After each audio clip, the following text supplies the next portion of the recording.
हो गया बेटा, चलो ठीक है। चैप्टर पढ़ गया, चैप्टर नंबर 7 है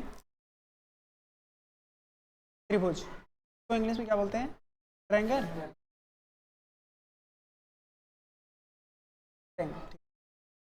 तो सबसे पहले आइडिया होते हैं, त्रिभुज 3 साइडें होंगी और ये 3 एंगल कितने,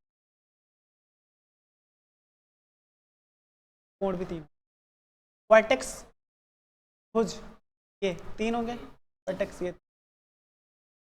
तो यहाँ पे कभी कभी तीनों के साइड बराबर हो जाते हैं, कभी 2 साइड बराबर होते हैं, कभी 3 भी साइड है, तो अलग अलग उनके त्रिभुज के नाम बताए जाते हैं। वो चीज़ें पुरानी बातें हैं, मतलब पिछले चैप्टर का काम है। अब हम उसके आगे चलते हैं। इसके बाद थोड़ा भूमिका देख लेते हैं क्या बोला है। इसमें बोला गया आप पिछली कक्षाओं में त्रिभुजों और उनके विभिन्न गुणों के बारे में आपने अध्ययन कर चुके हैं, तो त्रिभुज की प्रॉपर्टी के बारे में। 3 प्रतिच्छेदी रेखाओं के द्वारा एक बंद आकृति क्या होता है, त्रिभुज होता है। बंद आकृति द्वारा, देखो मतलब एक रेखा ये है, एक रेखा ये है, एक रेखा ये है, तीनों एक रेखा एक दूसरे को क्या कर रही है, कट कर रही है, तो इनके बीच में जो बनेगी उसी क्या बोलेंगे, ट्रायंगल बोलेंगे, त्रिभुज बोलेंगे। ठीक है, यहाँ तक कोई। त्रि मतलब होता है 3, क्या लिखे गया, त्रिभुज मतलब हो गया 3, भुजा मतलब भुज, मतलब 3 भुजाएं होंगे। ठीक है बेटा, एक त्रिभुज की 3 भुजाएं, 3 कोण, 3 शीर्ष होते हैं, शीर्ष, ये उसको इंग्लिश बोलते हैं वर्टेक्स, 3 वर्टेक्स होंगे या शीर्ष होंगे। उदाहरण के लिए जैसे ये लिखा गया है 7.1 की बात, इसमें बोला गया है कि 7.1 में आपको देखना है कि ए बी सी क्या है बेटा, एक त्रिभुज है आदर्श, हाँ, और ये इसको हम ट्रायंगल ऐसे लिखते हैं। तो अगर मैंने ऐसे लिख दिया ट्रायंगल, इसका मतलब होगा ट्रायंगल, या इसको बोलेंगे त्रिभुज ए बी। ठीक है, या इसी त्रिभुज को ऐसा भी लिख सकते हैं, त्रिभुज बी सी ए, या फिर इसी को ऐसा भी लिख, त्रिभुज सी बी ए, कुछ भी लिखो, ए बी सी। ठीक है, आगे यहाँ पे ए बी बी सी सी ए, ये हो गया ए बी बी सी और ये सी ए, ये तीनों क्या है, भुजाएं हैं। और यहाँ पे एंगल, ये एंगल ए है, ये एंगल, और ये angle C, angle A angle B angle C. इसके 3 कोण होते हैं, देख लिया, 1 2 3। ठीक है बेटा, और ए बी सी क्या है, इसके 3 शीर्ष, मतलब ये वाला पॉइंट, ये और ये 3 शीर्ष हो गए, 3 भुजाएं हो गई, 3 कोण हो गए। यहाँ तक कोई दिक्कत। अब आगे चलते हैं। अध्याय 6 में आप त्रिभुजों के गुणों के बारे में अध्ययन कर चुके हैं, और इस अध्याय में आप त्रिभुजों की सर्वांग क्षमता को बोलेंगे कॉन्ग्रेंस। ठीक है, सर्वांग क्षमता के नियमों, त्रिभुज के कुछ अन्य प्रॉपर्टी यानी गुणों, और त्रिभुजों में असमीकाओं यानी इनइक्वलिटीज, मतलब क्या असमानताएं होंगी, उन सब के बारे में डिटेल्स में हम देखेंगे। आप पिछली कक्षाओं के इन गुणों में से अधिकतर गुणों की सत्यता की जांच क्रियाकलापों द्वारा कर चुके हैं। यहाँ पे इनमें से कुछ गुणों की सिद्धि करेंगे। ठीक है, देखो सबसे पहले यहाँ पे जो पॉइंट है, त्रिभुजों की सर्वांगक्षमता। ठीक है, सर्वांगक्षम त्रिभुजों को देखते हैं। जैसे आपने अवश्य देखा होगा कि आपकी फोटो की एक ही साइज की 2 प्रतियां सर्वांगक्षम होती है। सर्वांगक्षम का मतलब बेटा हो गया आइडेंटिकल, मतलब सेम। ठीक है, जैसे तुमने एक फोटो लिया, जैसे पासपोर्ट साइज का फोटो करवाते हो, तो सेम वही साइज के होते हैं ना, सभी उस पर रखोगे तो सभी क्या होंगे, आइडेंटिकल ही होंगे। एक माप की 2 चूड़ियाँ जो क्लाइंट पहनना चाहते हैं, एक ही टाइप के होते हैं ना, और एक ही साइज के, ठीक है, तो वो भी क्या हो गए, आइडेंटिकल हो गए, सर्वांगक्षम हो गए। बैंकों के द्वारा जो एटीएम मिलते हैं, देखे होंगे सारे एटीएम सेम साइज के होते हैं, कोई छोटा बड़ा नहीं होता, सेम साइज के हो गए, वो भी क्या हो गया, सर्वांगक्षम हो गया। सिक्के, जैसे 1 रुपया का सिक्का अगर एक ही ईयर में छपा है, अलग अलग ईयर का नहीं है, तो वो क्या होंगे, सेम साइज के होंगे। ठीक है, और उनकी लंबाई चौड़ाई मोटाई यानी जो सब सेम होगी। और क्या आपको याद है, ऐसी आकृतियां, कैसी आकृतियां हैं, निसंदेह ये क्या है, सर्वांगक्षम, कॉन्ग्रेंट, कॉन्ग्रेंट आकृतियां हैं। सर्वांगक्षम का मतलब होता है सभी प्रकार से बराबर, सभी प्रकार से, याद रखना ये पॉइंट बहुत इंपॉर्टेंट है। सर्वांगक्षम का मतलब होता है बेटा सभी प्रकार से बराबर, ये पॉइंट लिख लो फटाक से। सर्वांगक्षम मतलब होगा सभी प्रकार से बराबर, ये सिर्फ इतना लाइन में जो अंडरलाइन कर रहा हूँ।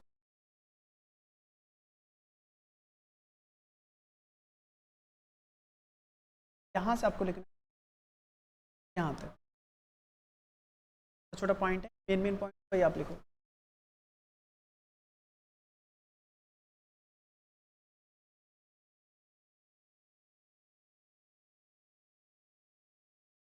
देख लिया।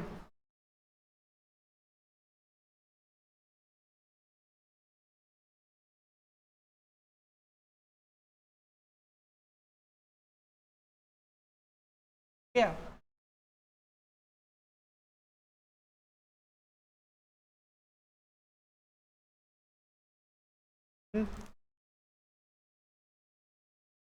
हो गया, चलें आगे।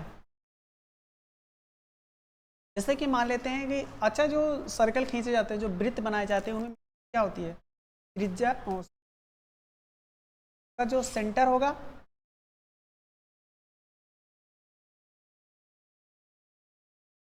बिंदु, ठीक है, और उसकी जो होगी त्रिज्या आर होती है, रेडियस, इसको खींचते हैं तो ये बनता है हमारा एक सर्कल, ठीक है। तो यहाँ पे अगर इसकी रेडियस मान लेते हैं 2 सेंटीमीटर का है, तो दूसरा जो अगर सर्कल खींचोगे या वृत्त बनाओगे, अगर वो 2 सेंटीमीटर, दोनों एक ट्राई करेंगे ना, दोनों क्या होंगे बेटा, बराबर होंगे। तो वही वो क्या हो जाएंगे, ऐसे वृत्त क्या हो जाएंगे, सर्वांगसम हो जाएंगे, ठीक है। जीरो ऊपर देखना है आगे। इसी प्रकार से अच्छा ये दो पिक्चर दिए गए हैं, आप बताओ ये सर्वांगसम है, ये देखो सेम दिख रहे हैं, मतलब ये इसकी क्या है, लंबाई कितनी है, सेम। अगर मान लेते हैं ये 2 है, ये भी 2 मीटर या 2 सेंटीमीटर, और अगर ये 3 है, ये भी, अगर ये तुम्हारे क्या होंगे, वर्ग होंगे, तो ये भी 2 होना चाहिए, तो वो क्या हो जाएगा बेटा, पूरी तरीके से सर्वांगसम हो जाएगा। चलो अब यहाँ पे बहुत सारे एग्जाम्पल लिए गए हैं।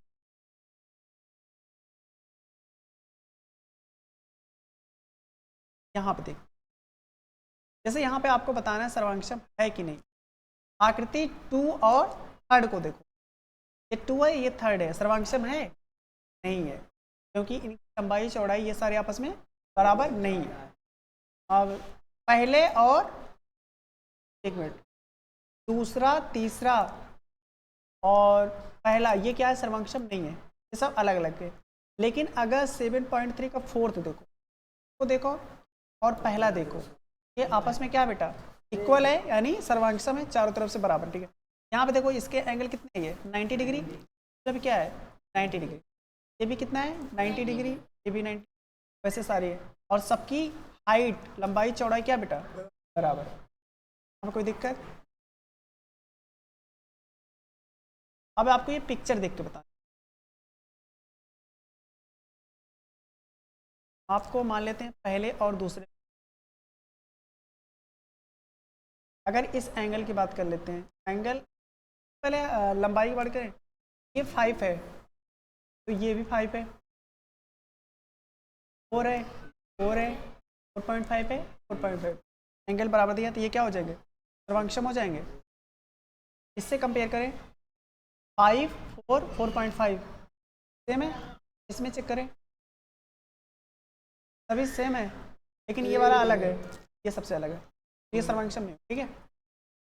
आगे देखते हैं,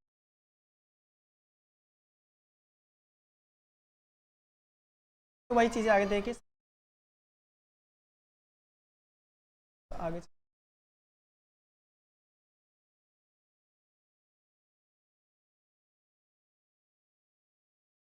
सर्वांगसम त्रिभुजों में संगत भाग क्या होते हैं, बराबर होते हैं। संगत मतलब ये सामने वाले, तो इसी संगत भागों के लिए हम ये पॉइंट लिख लो यहाँ से,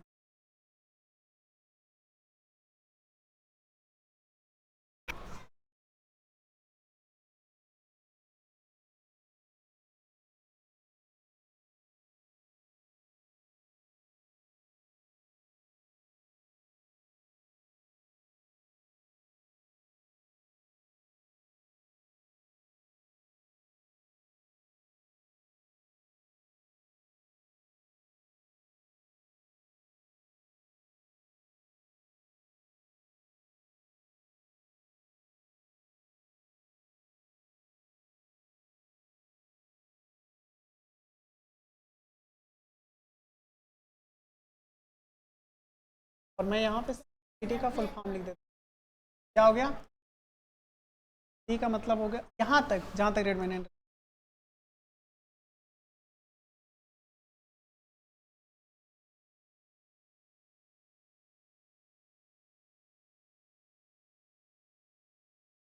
करिस्पॉन्ड पार्ट्स ऑफ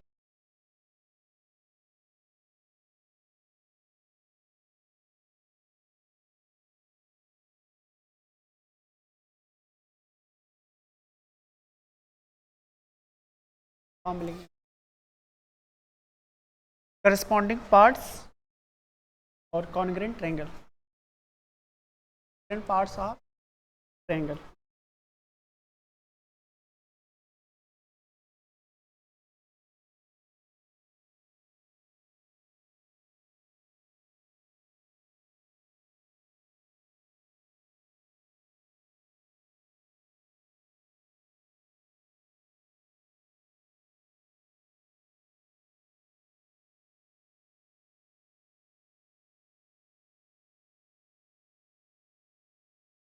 ये बेटा फुल फॉर्म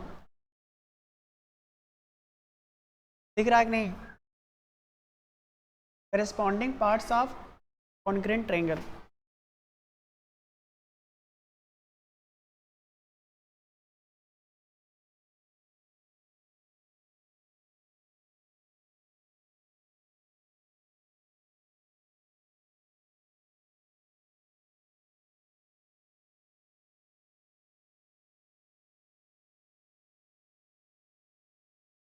आगे चलते हैं, देखो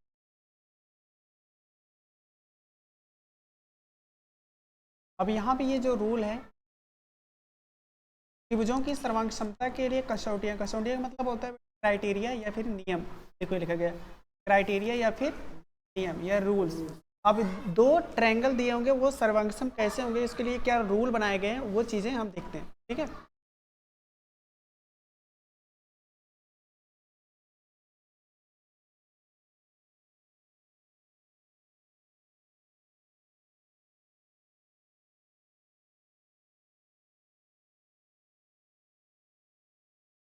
जैसे देखो ये वाला ट्रायंगल, पहला दूसरा देख करके आप बताओ क्या सर्वांश है, तो इसको देखो।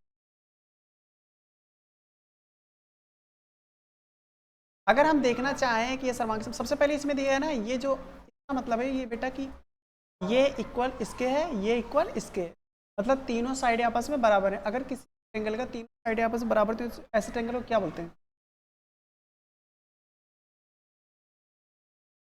समबाहु त्रिभुज। ये तो हो गया समबाहु त्रिभुज, त्रिभुज को हम ऐसे ठीक है, ये हो गया समबाहु त्रिभुज। लेकिन ये वाला देखो, ये समबाहु त्रिभुज है ही नहीं, तो इसलिए एक दूसरे क्या होंगे, सर्वांगसम नहीं होंगे। ठीक है, आगे चलते। अभी ये क्वेश्चन देखो, ये वाला, ये क्या सर्वांगसम है, चेक तो करो। ये देखो 4, ये 4 है, ये एंगल 50 है, क्या साइड आपस में बराबर है? भी नहीं है, साइड के हिसाब से ये देखो। ठीक है,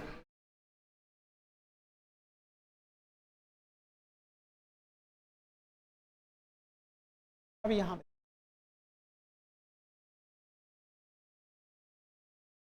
ये 4 है, ये 50 है, ये 2 है, क्या ये इस बराबर होगा?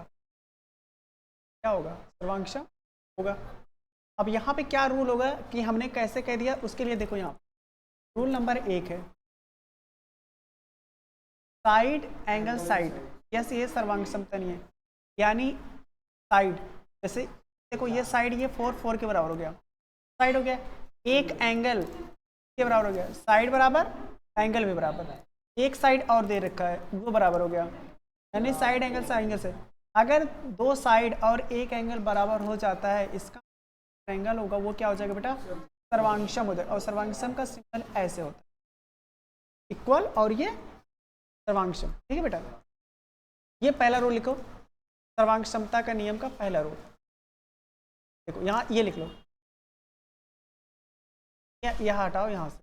त्रिभुजों की सर्वांग समता की पहली कसौटी, पहली क्राइटेरिया है कि साइड एंगल साइड, इसको फॉलो करना चाहिए। लिखो जल्दी से, या मैं यहाँ लिख देता हूँ, देखो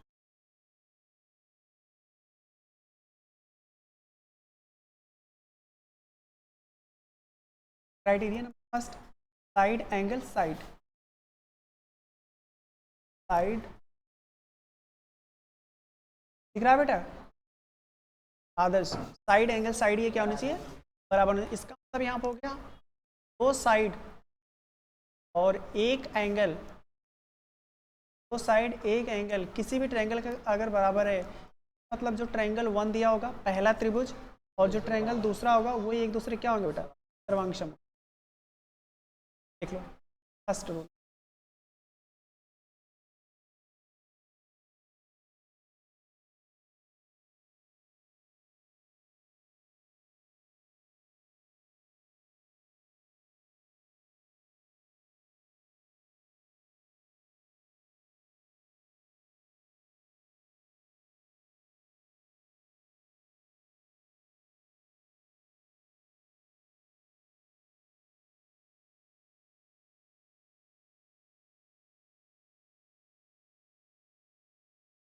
ठीक है, क्या हो जाएंगे? सर्वांगसम हो जाएंगे। ठीक है, चलो ठीक है आदर्श, देखो अच्छा आराम से, कोई चले आगे।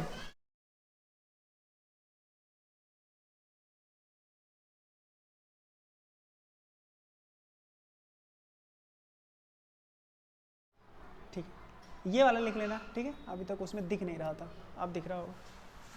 ठीक है, यहाँ तक हो गया। चलो अब पहले वाले फिर से वापस।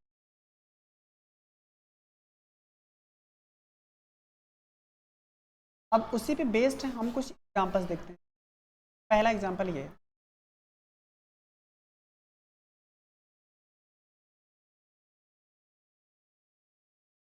इसमें बोला क्या गया है कि आकृति 7 पॉइंट, ठीक है बेटा, इसमें बोला गया है कि ओ ए ओ बी के बराबर है। ये लिखा गया ओ ए, एक लाइन, एक ओ ए किसके बराबर बेटा? ओ बी के बराबर। डबल लाइन के बराबर है, यानी ओ सी ओ डी के बराबर है। अगर मैं यहाँ पे ऐसे कर देता, सब ऐसे कर देता, ये सिंगल लाइन सिंगल, अगर मैं यहाँ पे ये डबल लाइन छोड़ करके सिंगल लाइन कर देता, ऐसे ऐसे कर देता, इसका मतलब ये हो जाता है ये चारों आपस में बराबर हैं, इसलिए उसको अलग से कर दिया गया। डबल लाइन का मतलब हो गया ये डबल लाइन सिर्फ डबल लाइन के बराबर है। ठीक है, समझ आई बात? छोटी बात है, ध्यान देना पड़ेगा। आगे ओ डी ओ सी के बराबर है, तो आपको दिखाना है कि जो ट्रायंगल है ए ओ डी, ए ओ डी, ये मान लो पहला ट्रायंगल, दूसरा ट्रायंगल बी ओ सी, ये हो गया दूसरा ट्रायंगल, ये आपस में क्या है? सर्वांगसम है, ऐसा आपको दिखाना है। और दूसरा ए डी पैरेलल है बी सी के, ए डी पैरेलल है बी सी के, आपको दूसरा दिखाना है। तो चलो पहला वाला काम करते हैं, यहाँ पे करते हैं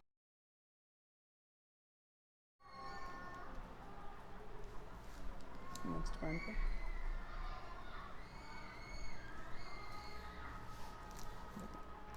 कुछ इस तरीके से पिक्चर है, वैसे बराबर दिखा नहीं रहे हैं लेकिन मान लेना बराबर है। ठीक, ये वाली लाइन इसके बराबर थी और ये वाली लाइन इसके बराबर थी।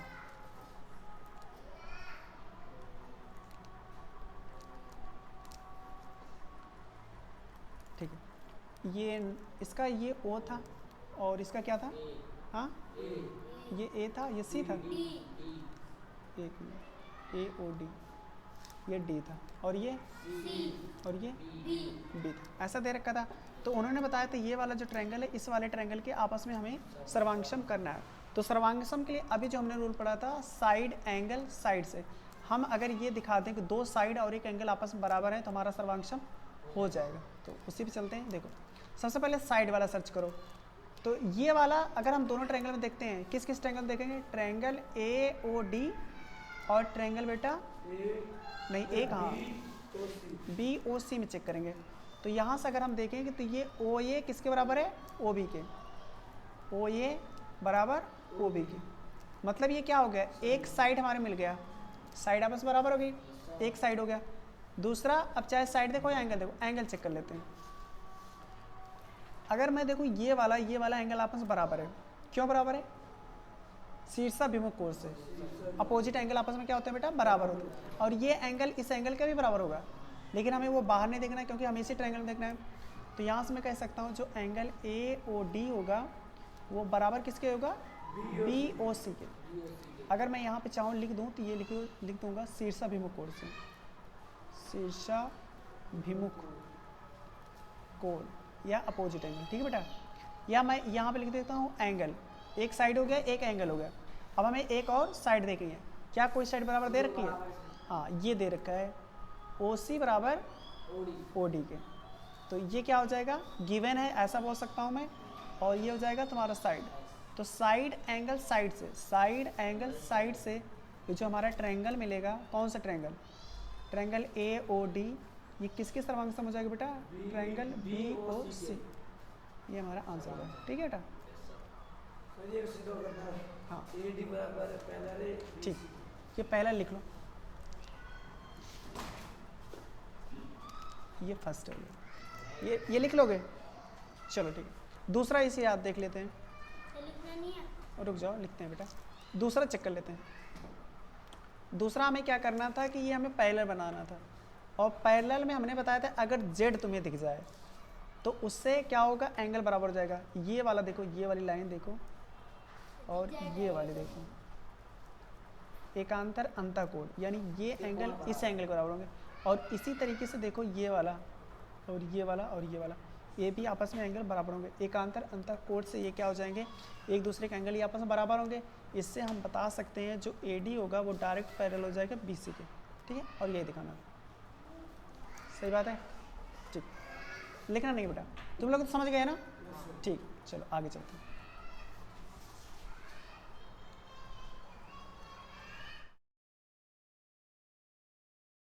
एग्जाम्पल नंबर 1 समझ, एग्जाम्पल नंबर 2 पे, एग्जाम्पल नंबर गया है कि AB एक रेखाखंड है ना। रेखाखंड क्या होता है बेटा? लाइन का टुकड़ा।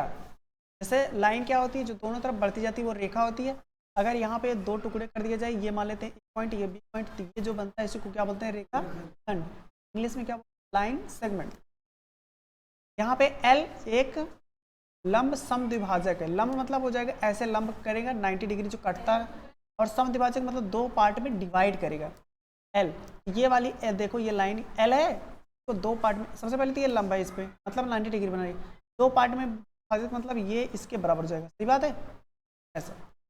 और यहाँ से बोला जो P कोई बिंदु है, P देख रहे हो यहाँ पे बिंदु है, तो ऐसा है कि जो P है बेटा बिंदु AB से समदूरस्थ है, A और B से, मतलब हमें जो ये वाली लाइन आपस में बराबर है, सही बात है। चलो ये चलता हूँ आप,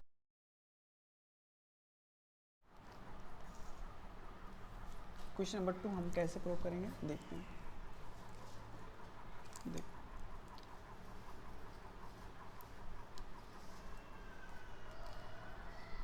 ये पॉइंट P हो गया, ठीक है, और यहाँ से हमें दिखाना है कि ये A और ये B से समान दूरी पे है, और ये बेटा इस पे क्या है? लंब है, परपेंडिकुलर है, मतलब ये दिया गया है इसके आपस में बराबर है, ठीक है।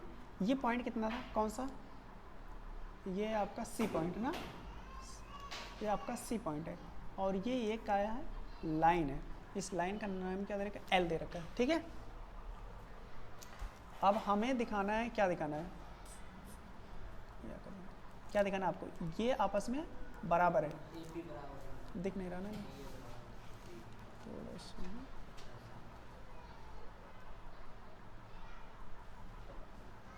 ठीक है, आपको दिखाना है ये आपस में बराबर है, ऐसा दिखाना है आपको। ये डबल लाइन को खींच दिया मैंने, इसका मतलब तो ये हो जाएगा कि ये भी बराबर है, एक लाइन खींचता हूँ, ठीक है। चलो अब मुझे बताओ, दो ट्रायंगल में देखेंगे, इस वाले ट्रायंगल में देखेंगे और इस वाले ट्रायंगल में देखेंगे। तो अगर मैं बात करूँ ट्रायंगल AC और P में, और ट्रायंगल PC और B में, ठीक है, मुझे बताना है। अब बताओ क्या कर सकते हैं, कौन किसका? AC बराबर CB के, AC बराबर CB के, और AB बराबर है, क्यों? लेकिन क्यों? क्योंकि ये दिया है, ये लिखना पड़ेगा, ऐसा क्यों लिखा? बगल में उसका रीजन लिखा दिया है, ये क्वेश्चन में दिया था, ठीक है बेटा। PC बराबर, तो अगर ये दिया है, ये है क्या वैसे? ये एक साइड है, ये क्या था? साइड है ना, तो यहाँ मैं बगल में लिख सकता हूँ ये साइड है, BC बराबर PC। एंगल, हाँ ये एंगल आपस में 90 डिग्री है, यानी जो एंगल है बेटा कौन सा, पी सी ए किसके बराबर होगा, पी सी बी के, कितना आया था बताओ, 90 डिग्री।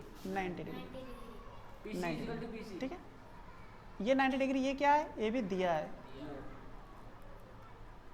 इसको मैं क्या लिख सकता हूँ, ये एक क्या है, एंगल है, ठीक बेटा। और PC इक्वल टू PC। हाँ PC हाँ पी सी देखो दोनों में कॉमन है, पी सी दोनों ट्रायंगल में है, तो ये लिखो पी सी बराबर पी सी के क्या लिखेंगे, उभयनिष्ठ भुजा है। ये जो रीजन लिख रहा हूँ ना ये बहुत ज़्यादा इंपॉर्टेंट है, अगर ये नहीं लिखोगे तो नंबर कट जाएंगे। उभयनिष्ठ भुजा है बेटा, अगर ये उभयनिष्ठ भुजा है तो अब मुझे बताओ ये क्या हो गया बेटा, साइड हो गया। तो अब हम तीन चीज़ें देख सकते हैं, ये हो गया साइड, एंगल और ये साइड। साइड एंगल साइड से हम ये बता सकते हैं कि जो हमारे पास जो ट्रायंगल है ए सी पी, सर्वांगसम ट्रायंगल किसके हो जाएगा बेटा, पी सी बी के या बी सी पी के। तो अगर ये सर्वांगसम हो जाते हैं, अगर दो ट्रायंगल आपस में सर्वांगसम हो जाते हैं, इसका मतलब उनके संगत भुजाएं आपस में क्या हो जाते हैं बेटा, बराबर हो जाएंगे। इसका मतलब हम यहाँ से कह सकते हैं जो पी ये होगा वो किसके बराबर हो जाएगा, पी बी के, ठीक है। ये हमें प्रूव करना था ना, चलो समझ आ गई बात।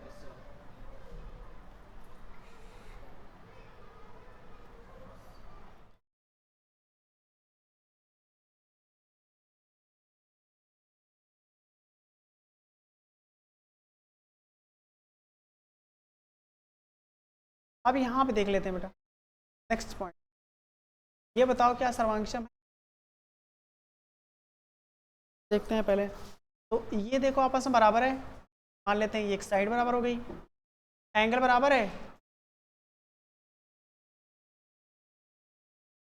अच्छा साइड देखो ये साइड आपस में बराबर है,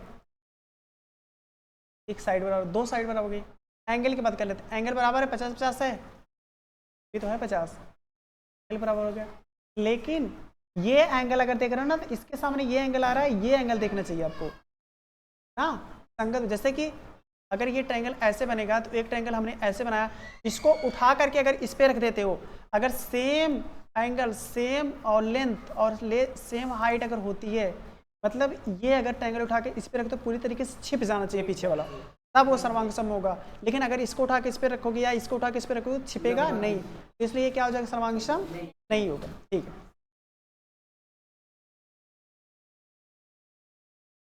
इसमें मुझे बताओ,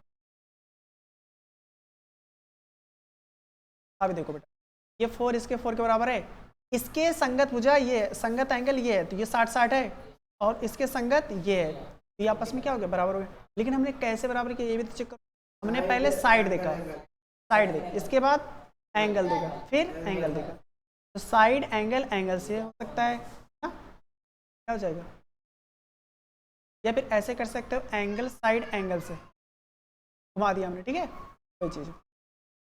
यानी जो दूसरा पॉइंट हमारा हो सकता है वो क्या हो जाएगा, एंगल साइड एंगल से भी सर्वांगसम हो सकते हैं,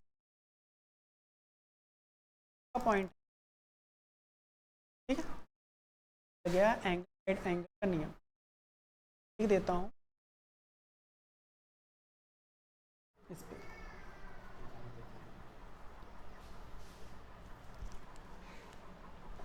ये देखो पहला पॉइंट ये था बेटा, और दूसरा पॉइंट ये हो जाएगा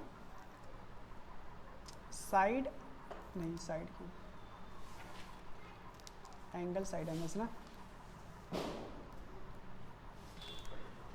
एंगल साइड एंगल से भी ट्रायंगल क्या हो सकते हैं, सर्वांगसम हो सकते हैं। इसका मतलब मैं फॉर्म लिख देता हूँ, एंगल साइड एंगल, इसका मतलब ये हो जाएगा कि दो एंगल, क्या दो एंगल और एक साइड अगर आपस में बराबर होते हैं तो भी वो ट्रायंगल 1 ट्रायंगल 2 को सर्वांगसम कर देंगे। 3 साइड हो जाएगा, हाँ पहले ये लिखो, तीनों साइड आपस में बराबर होंगे तो क्यों नहीं हो जाएगा, लेकिन एंगल भी बराबर होना चाहिए। इससे लिखो जल्दी से, ये रूल नंबर 2 है,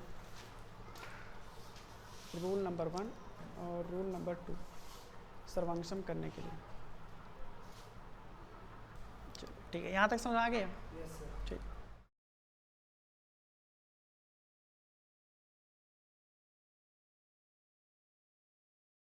चलो ठीक। अब इस पे बेस्ड कुछ एंगल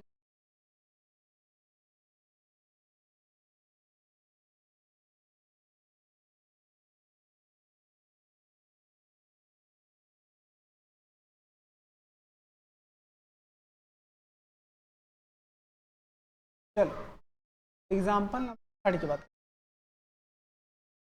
देखो बेटा, एग्जाम्पल नंबर 3 में बोला क्या गया है, रेखाखंड, रेखाखंड समझ आ गया? ऊपर देखना है, रेखाखंड क्या है बेटा? रेखा का टुकड़ा ए बी। एक अन्य रेखाखंड क्या है? C D. एक रेखाखंड ये हो गया, एक रेखाखंड ये हो गया। ये क्या है? एक दूसरे के समांतर है, जैसा पिक्चर में दिखाया गया। और वो क्या है? रेखाखंड ए डी को मध्य बिंदु है। वो क्या है? मध्य बिंदु है। इसका मतलब क्या हो जाएगा? ये दूसरे को बराबर पार्ट में डिवाइड करेगा। और यहाँ सबको जो बताना है कि ए ओ बी और डी ओ सी सर्वांगसम है और ओ रेखाखंड बी सी का मध्य बिंदु है, ये भी दिखाना। वो किसका मध्य बिंदु है? बी सी का। मतलब ये आपस में बराबर है, ये भी दिखाना। ठीक है, तो कर ही लोगे, करके दिखाओ। कर लोगे? अभी पहले साइड देख लो, मैं बता दूँ।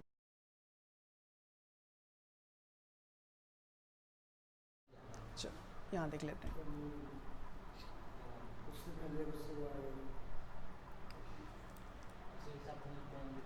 बस शांत हो जाओ। चलो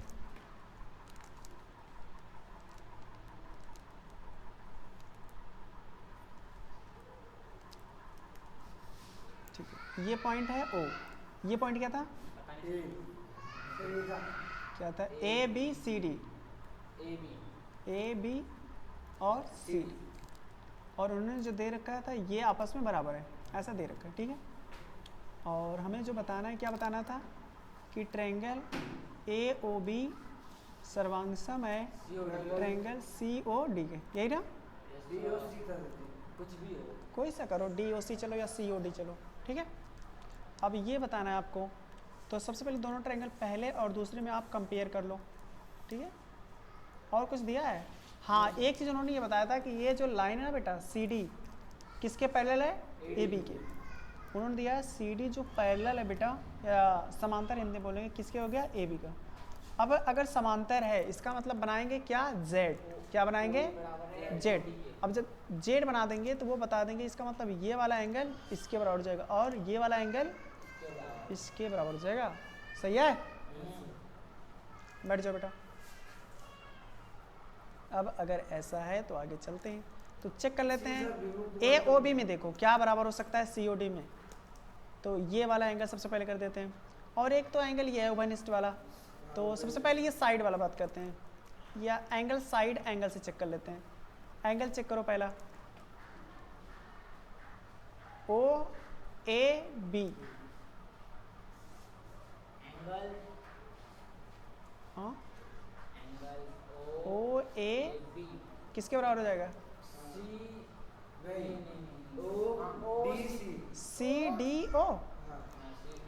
सी डी ओ, ठीक है। और साइड बताओ, साइड। अब इसके बाद ए ओ ओ डी। एंगल बताओ अब दूसरा। ये भी एंगल बता सकते हो, ये आपने सामने वाला बराबर जाएगा सी O D A O B. ठीक है, तो यहाँ से अगर तीन चीज़ दिख गई आपको, यह सर्वांगसम हो जाएगा। पहली कंडीशन पूरी हुई। दूसरा, अगर सर्वांगसम हो जाते हैं तो संगत भुजाएं आपस में क्या होंगी? बराबर होंगी। इसका मतलब ये जो बचेगा ये इसके बराबर हो जाएगा। सही है? ठीक है, बस ये छोटा सा क्वेश्चन था, ज़्यादा कोई टफ नहीं था। आगे चलते हैं।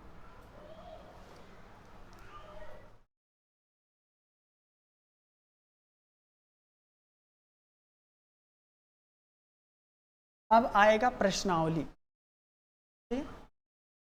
प्रश्नावली में देखो मैं डिटेल में नहीं बताऊंगा, बस क्वेश्चन पे बताऊंगा, आपको समझते हुए चलना है। ठीक है, जैसे देखो क्वेश्चन नंबर 1 में बोला गया है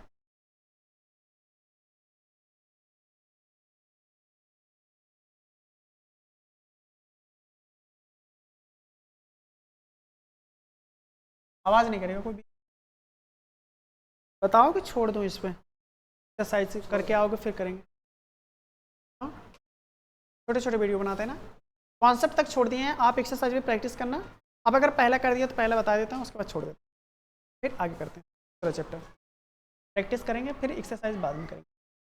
तो देखो यहाँ पे बोला गया बेटा, यहाँ पे बोला गया है कि एक चतुर्भुज है A B C D, A B C D. यहाँ पे ए सी किसके बराबर है? ए डी के। ए सी बराबर है बेटा ए डी के, और ए बी कोण ए को समद्विभाजित करता है। मैंने बताया समद्विभाजित का मतलब होता है बराबर करना। एंगल ए को, एंगल ये पूरा है, ये पूरा था, इसको दो बराबर भाग में, मतलब ये और ये आपस में बराबर हो गए। अगर ये एक्स एंगल होगा तो ये भी एक्स होगा, समझ बात। और आपको ये दिखाना है कि जो ए बी सी है वो सर्वांग किसके? ए बी डी के। ए बी सी मतलब पहला, ए बी डी ये दूसरा, ये एक दूसरे के सर्वांगसम है, ठीक है। ये बता दोगे ना फटाफट, बस ये लास्ट छोड़े। देखो सबसे पहले तो देखो ये एंगल आपस में बराबर हो गए तो सीधे दिखा दो। एंगल सी ए बी किसके बराबर है? एंगल बी ए डी के ना। दूसरा बताओ, ए बी बराबर ए बी की, वेरी गुड। और दूसरा बताओ, AC बराबर, हाँ ए सी बराबर ए डी की। तो सर्वांगसम हो गया, पहला काम खत्म। दूसरा उसने पूछा है आप इसके बारे में क्या कहना चाहेंगे, इसके बारे में क्या कहना, बी सी और बी डी के बारे में। तो देखो कहाँ है, बी सी ये है और बी डी ये है। तो अगर ये सर्वांगसम हो जाएंगे इसका मतलब ये आपस में बराबर हो जाएंगे। ये कहना चाहते हैं कि मतलब बी सी किस बराबर हो जाएगा। अब आप ये एक्सरसाइज सारे करना है, एक बार कर लियो, एक बार दोबारा कर लेना, ठीक है। सारे क्वेश्चन करना, फिर इसके बाद कल इसका एक्सरसाइज हम करवाएंगे, ठीक है।